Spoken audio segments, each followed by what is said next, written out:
HM reports میں خوش آمدید۔ خواتین کے عالمی دن کے حوالے سے یقیناً ہر شخص کو آگاہی ہے، مگر یہ بات شاید کم ہی لوگ جانتے ہوں گے کہ خواتین کا عالمی دن کب منایا جاتا ہے اور کس لیے منایا جاتا ہے۔ کیا یہ دن منانے کا مقصد احتجاج ریکارڈ کرانا ہے یا جشن منانا؟ آپ کو یہ سن کر حیرانی ہوگی کہ یہ دن مناتے ہوئے دنیا کو 1 صدی سے زیادہ کا عرصہ گزر چکا ہے۔ تاریخ کے مطابق خواتین کا عالمی دن ایک مزدور تحریک کے طور پر شروع ہوا تھا، جسے بعد میں اقوام متحدہ کی جانب سے تسلیم بھی کر لیا گیا۔ خواتین کے عالمی دن کا آغاز 1908 میں امریکہ کے شہر نیو یارک سے ہوا۔ وہاں 15,000 خواتین نے ایک مارچ کیا۔ ان کا مطالبہ تھا کہ بہتر تنخواہوں کے ساتھ ان سے کم گھنٹے کام لیا جائے اور ووٹ کا حق بھی دیا جائے۔ 1908 ہی میں سوشلسٹ پارٹی آف امریکہ نے پہلا قومی یوم نسواں منایا۔ 1909 میں انہوں نے خواتین کے پہلے قومی دن کا اعلان بھی کیا۔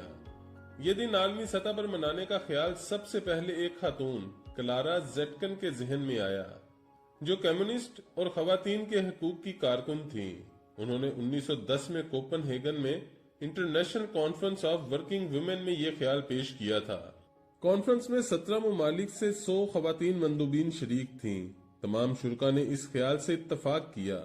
خواتین کا عالمی دن پہلی مرتبہ آسٹریا، ڈنمارک، جرمنی اور سوئٹزرلینڈ میں 1911 میں منایا گیا۔ خواتین کے عالمی دن کو اقوام متحدہ نے باقاعدہ طور پر 1975 میں تسلیم کیا۔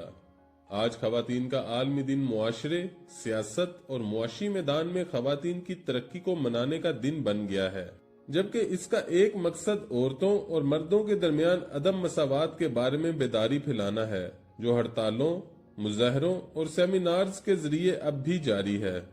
آپ کو یہ جان کر حیرانی ہوگی کہ 1917 تک خواتین کا عالمی دن کسی خاص تاریخ کو نہیں منایا جاتا تھا۔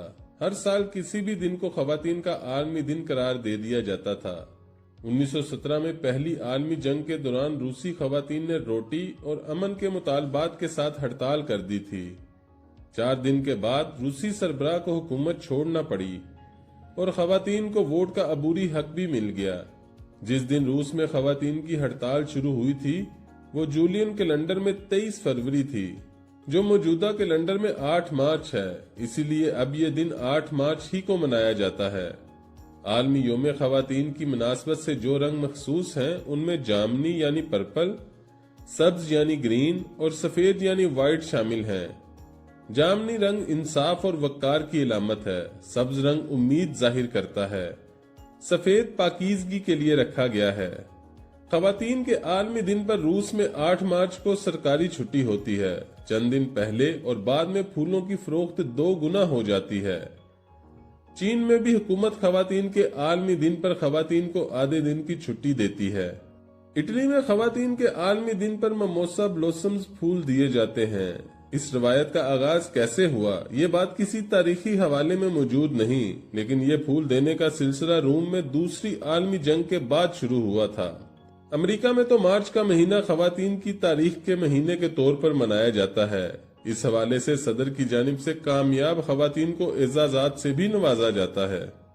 ماہرین کا کہنا ہے کہ گزشتہ 1 سال کے دوران افغانستان، ایران، یوکرین اور امریکہ جیسے کئی ممالک میں خواتین اپنے ملکوں میں جنگ، تشدد اور پالیسی میں تبدیلی کے درمیان اپنے حقوق کی جنگ لڑ رہی ہیں۔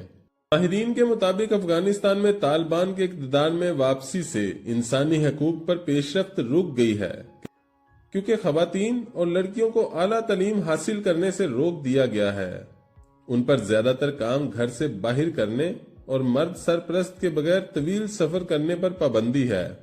ایران میں 16 ستمبر 2022 کو 22 سالہ خاتون مہسا امینی کی ہلاکت کے بعد مظاہرے ہونے لگے، جن کا سلسلہ ابھی تک جاری ہے۔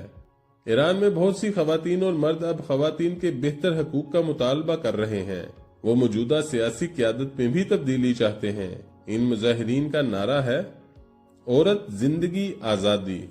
24 فروری 2022 کو روسی فوج نے یوکرین پر حملہ کر دیا تھا۔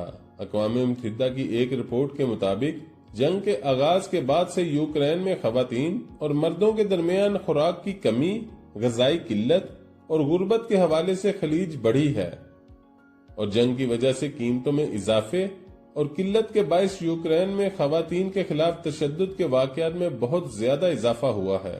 24 جون 2022 کو امریکی سپریم کورٹ نے اس تاریخی قانون کو بدل دیا جس کے تحت امریکی خواتین کو اسقاط حمل کا حق حاصل تھا۔